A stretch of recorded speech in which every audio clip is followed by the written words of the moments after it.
अस्सलाम वालेकुम। मेरी तरफ से आप सबको बहुत बहुत ईद मुबारक हो, नए कपड़े मुबारक हो, रोज़ा मुबारक हो, बल्कि सब कुछ ही बहुत बहुत मुबारक हो। उम्मीद है कि आप सब बिल्कुल ठीक ठाक होंगे। मैं भी अल्हम्दुलिल्लाह बिल्कुल ठीक ठाक हूँ और ईद भी अल्हम्दुलिल्लाह खैर से गुज़र गई है। आप सबकी ईद भी बहुत ज़्यादा मसरूफ़ गुज़री होगी। मैं भी बहुत ज़्यादा मसरूफ़ थी क्योंकि आप सबको तो पता है कि हर कोई ईद के दिन अपने प्यारों से मिलने के लिए जाते हैं। हल्ला गुल्ला लगा रहता है, कोई हमारे घर आ रहा होता है, कोई हम कभी किसी घर जा रहे होते हैं। तो जी ये हम आए हैं सास के घर क्योंकि हमारा जो फर्स्ट डे होता है, चाहे बड़ी ईद होती है या छोटी ईद होती है, हम अपने सास के घर आते हैं और वहाँ पर हम लोग की ईद गुज़रती है।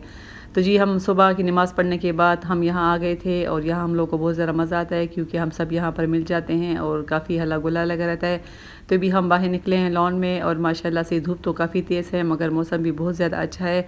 और फिर बच्चे वगैरह तो तस्वीरें वगैरह यहाँ पर ले रहे थे, तो यहाँ पर हम थोड़ी देर के लिए बैठ गए थे और हमारा सारा दिन सास के घर गुजरता है। फिर शाम को हम अपने घर जाते हैं और यकीन करें कि बहुत ही ज़्यादा थक गए थे क्योंकि नींद तो पूरी नहीं हुई। उसी तरह हम रात को लेट सोए। जब खैर पेशावर में तो काफ़ी जल्दी ऐलान हो गया था ईद का, मगर फिर भी सोते सोते तकरीबन 2 ढाई बज गए थे और सुबह तो जल्दी उठना होता है क्योंकि जुम्मे की नमाज़ पढ़नी होती है। तो खैर हम लोग का पहला दिन भी खैर से गुजर गया था और जी ये दूसरा दिन है और दूसरा दिन तो मेरे फिर अब्बू के घर जाना होता है। तो मेरे अब्बू तो अब पेशावर में नहीं है, वो लोग तो अब अटक में हैं।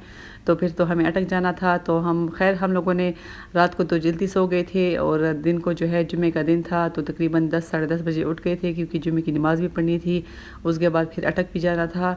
तो बस हम लोग फिर रवाना हो गए थे तकरीबन 2 बजे नमाज़ पढ़ने के बाद खैर से रवाना हो गए हैं, अटक सिटी जा रहे हैं। और यकीन करें कि रास्ते में इतना ज़्यादा रश था, इतना ज़्यादा बाइक्स थे और हर बाइक पे तकरीबन 3-3 4-4 बंदे बैठे हुए थे और काफ़ी हल्ला गुला था। तो बस लग ही रहा था कि लॉकडाउन तो खैर इतना ख़ास कुछ ख़ास उसके अलामात नहीं थे क्योंकि ईद थी और हर कोई खुश था, हर कोई अपने प्यारों के घर में जा रहे थे, तो काफ़ी ज़्यादा रश था।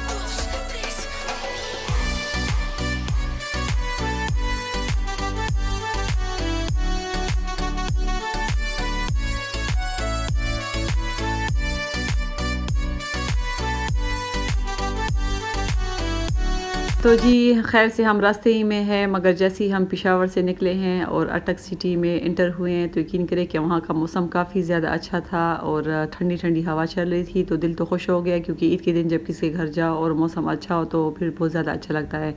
तो पेशावर में तो खैर थोड़ी बहुत गर्मी हो गई है, बल्कि ज़्यादा हो गई है। और जब अटक हम गए हैं तो वहाँ पर माशाल्लाह से काफ़ी ज़्यादा अच्छा मौसम था। तो बस हम ये रास्ते ही में हैं और बच्चे भी काफ़ी ज़्यादा खुश है और मेरी सारी बहनें भी गई हुई हैं क्योंकि हम माशाल्लाह से 5 बहनें हैं। और फिर जब 5 बहनें इकट्ठी अपने अब्बू के घर जाते हैं तो काफ़ी ज़्यादा मज़ा आता है क्योंकि बच्चे भी सब माशाल्लाह सबके होते हैं और फिर काफ़ी हल्ला गोला रहता है। तो रश तो काफ़ी ज़्यादा हो जाता है क्योंकि ये बंदे तो हम फिर बहुत ज़्यादा हो जाते हैं, मगर एक साथ जाने का मज़ा ही कुछ और होता है और फिर ईद के दिन जब एक साथ जाते हैं तो बहुत ज़्यादा मज़ा आता है। तो बस मेरी बहनें भी कोई सुबह के टाइम चली गई थी, कोई मतलब अभी हमारे साथ तकरीबन जा रहे थे और इंशाल्लाह वहाँ जाके काफ़ी ज़्यादा मज़ा आएगा हम लोगों को।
तो जी, ख़ैर से हम अटक पहुँच गए हैं और सारे हमारा इंतज़ार कर रहे थे और बार-बार फ़ोन कर रहे थे कि आप लोग क्यों लेट हो गए हो? तो बस हम लोगों यही सोच रहे थे कि जुम्मे का दिन है तो नमाज़ घर में पढ़ लेते हैं और थकावट भी काफ़ी ज़्यादा हो गई थी। ख़ैर ईद के 3 दिन तो बहुत ही ज़्यादा थकावट हो जाती है क्योंकि नींद पूरी नहीं होती। रमज़ान में तो काफ़ी देर तक हम सोए होते थे तो इस वजह से नींदें पूरी हो जाती थी और ईद के में तो ज़ाहिर है फिर सुबह जल्दी उठना होता है और रात को देर से सोना होता है। तो इस वजह से काफ़ी थकावट हो गई थी। तो हम लोगों ने कहा था कि हम जुम्मे की नमाज़ पढ़ के ही निकलेंगे। तो ख़ैर से अब हम यहाँ पहुँच गए हैं और आते साथ ही आप सबको तो पता है कि बच्चे तो अपनी ईदी खामखा लेते हैं। तो ये मेरे अबू बैठे हुए हैं, वो भी ईदी दे रहे थे और मेरे भाई भी ईदी दे रहे थे और काफ़ी ज़्यादा मज़ा आया था। पहले तो बच्चों को उनको कहा कि लाइन बनाओ, लाइन में एक-एक बच्चा आएगा, हम उनको ईदी देंगे और बस बच्चे भी शरारतें कर रहे थे। मेरे अबू वगैरह भी खुश थे और मेरे हस्बैंड भी थे, मेरे बहनोई वगैरह भी थे, हम सब बहनें भी थी और सबके बच्चे भी माशाल्लाह थे। तो फिर तो एक साथ जब हम हो जाते हैं तो बहुत ही ज़्यादा मज़ा आता है। तो बस ईदी लेने में तो बहुत ज़्यादा मज़ा आता है, चाहे वो जितने भी हो तो मज़ा तो बहुत ज़्यादा आता है। तो मेरे भाई भी दे रहे थे और मेरे अबू भी ईदी दे रहे थे। तो बस यही ईद की खुशी होती है कि ईदी लेना तो लाज़मी होता है। तो बस ये सब हम ईदी बच्चे वगैरह ले रहे हैं, हम लोगों ने भी ईदी ली है और इसी तरह हल्ला गुल्ला चल रहा था और काफ़ी ज़्यादा हम लोग को मज़ा आया।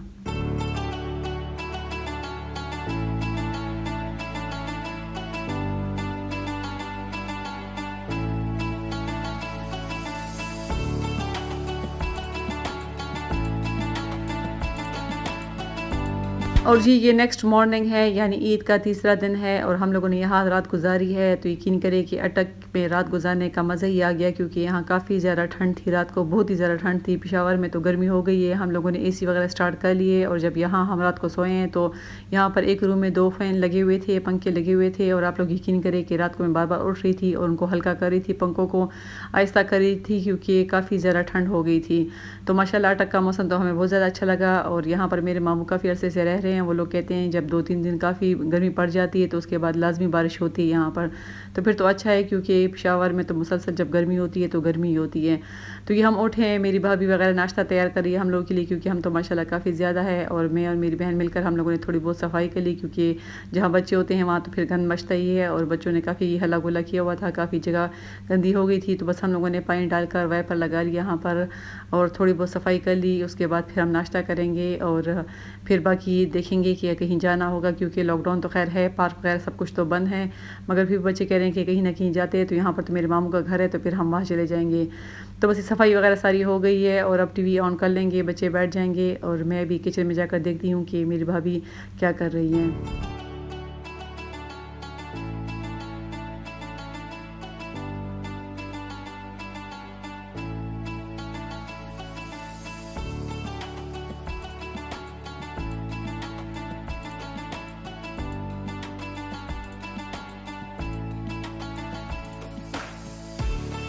और मेरे एक भाई का पोर्शन ऊपर है, एक भाई मेरे नीचे रहते हैं। मेरे माशाल्लाह से 2 भाई हैं तो मेरे बच्चे वगैरह जो लड़कियां वगैरह थी वो सारी लड़कियों के साथ सोई हुई थी ऊपर और जो लड़के थे तो वो सारे एक रूम में सोए हुए थे। तो मैं ऊपर आई हूँ और मैं देख रही हूँ कि अगर वो लोग भी उड़ गए हों तो नाश्ता कर लेंगे एक साथ। मगर जब मैं ऊपर आई हूँ तो लाइट्स वगैरह सारी ऑफ थी और सबके कमरों के दरवाजे बंद थे क्योंकि सब फ़िलहाल सोए हुए थे। तो बस उनको मैंने छोड़ दिया, चलो ये जब उठ जाएंगे तो फिर दोबारा से नाश्ता कर लेंगे और जो जागे हुए हैं तो कर लेंगे क्योंकि बंदे भी ज़्यादा हैं तो ज़ाहिर एक साथ तो फिर नहीं बैठ के खाया जाता है। तो ये लोग तो अभी सोए हुए थे, इनको मैंने छोड़ दिया है और अब हम बस नीचे चले जाएंगे क्योंकि नीचे वाली भाभी मेरी नाश्ता तकरीबन बना चुकी है तो हम नीचे जाकर बैठ जाएंगे। और जब यहाँ पर ऊपर मैं आई हूँ तो मैंने खिड़की खोली है तो बाहर का मौसम ऐसा था कि कभी धूप थी और कभी बादल थे और वैसे ही अच्छा था, मौसम अच्छा लग रहा था, पंखे के बगैर भी गुजारा हो रहा था।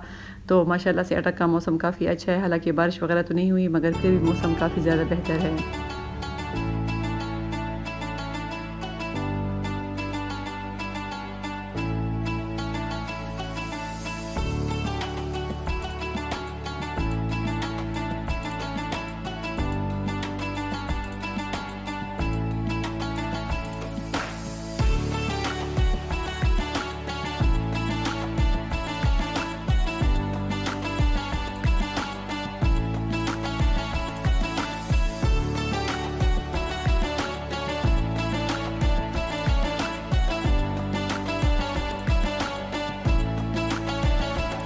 और मैं किचन में आ गई हूँ भाभी के साथ हेल्प के लिए। तो जब मैं आई हूँ यहाँ पर तो काफ़ी पेड़े बने हुए थे, कुछ पराठे वो बना चुकी थी और कुछ वो बना रही थी। तो मैंने उनसे कहा कोई काम वगैरह हो तो मैं भी कर लेती हूँ। तो उसने कहा कि नहीं बस चाय भी पक गई है, कुछ पराठे भी पक गए हैं, बस आप लोग ऐसा कर ले कि शीट वगैरह बिछा दे और जाकर नाश्ता कर ले, क्योंकि पराठे तो गर्म गर्म ही मज़े के होते हैं। मेरी भाभी तो माशाल्लाह काफ़ी अच्छे मज़े के पराठे बनाती है और पराठा तो फिर गर्म ही मज़े का होता है।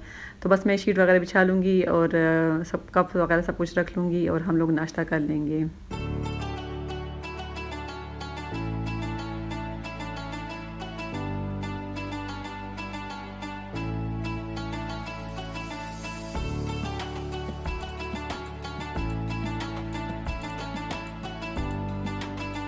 तो ये जी अब दोपहर का टाइम हो गया है और खाना बिल्कुल रेडी था, तो हम बैठ के खाना खा रहे हैं। तो माशाल्लाह से बंदे तो वही बात है कि ज़्यादा हैं, तो 3 दफ़ा शीट बिछी है और खाना खाया हम लोगों ने। तो बस ये खाना हम खा रहे हैं और मेरी भाभी ने माशाल्लाह काफ़ी ज़बरदस्त ज़र्दा बनाया हुआ है। तो मैं तो ज़र्दा खाऊँगी क्योंकि काफ़ी अरसा हो गया कि मैंने ज़र्दा नहीं खाया। अच्छा, तो अंदर कुछ हम बड़े बैठ के खाना खा रहे थे और जब बाहर आए हैं तो बाहर बच्चा पार्टी बैठे हुए थे, क्योंकि बच्चों को भी भूख लगी हुई थी और उनसे सब्र नहीं हो रहा था। तो उनके लिए उन्होंने बाहर ही बैठ के खाना लगा लिया और वो सब खुश भी हो रहे थे, कज़न सारे मिले हुए थे, मेरे भांजे वगैरह और भांजिया वगैरह सब बैठे हुए हैं यहाँ पर और खाना वगैरह खा रहे हैं, एंजॉय कर रहे हैं। तो बस ईद का यही मज़ा होता है कि सब मिल बैठ कर खाना खाते हैं और एंजॉय करते हैं। तो हम खाना खा लेंगे, खाने के बाद फिर मेरे मामू का घर है अटेकी में, हम थोड़ी देर के लिए वहाँ पर चले जाएंगे। वहाँ पर हम शाम की चाय पी लेंगे और उसके बाद फिर हम लोग की रवानगी है। मेरी बहनें तो खैर रह रही हैं, वो तो 2-3 दिन यहीं पर रहेंगी, मगर मुझे जाना है घर। तो बस हम घर चले जाएंगे, मामू से मिलने के बाद चले जाएंगे। और ये मेरी भाभी ने माशाल्लाह काफ़ी ज़बरदस्त ज़र्दा बनाया हुआ है, तो ज़र्दा मैं खा रही हूँ। उसके बाद फिर हम तैयार होकर मामू के घर चले जाएंगे और उसके बाद फिर हम लोग की रवानगी होगी।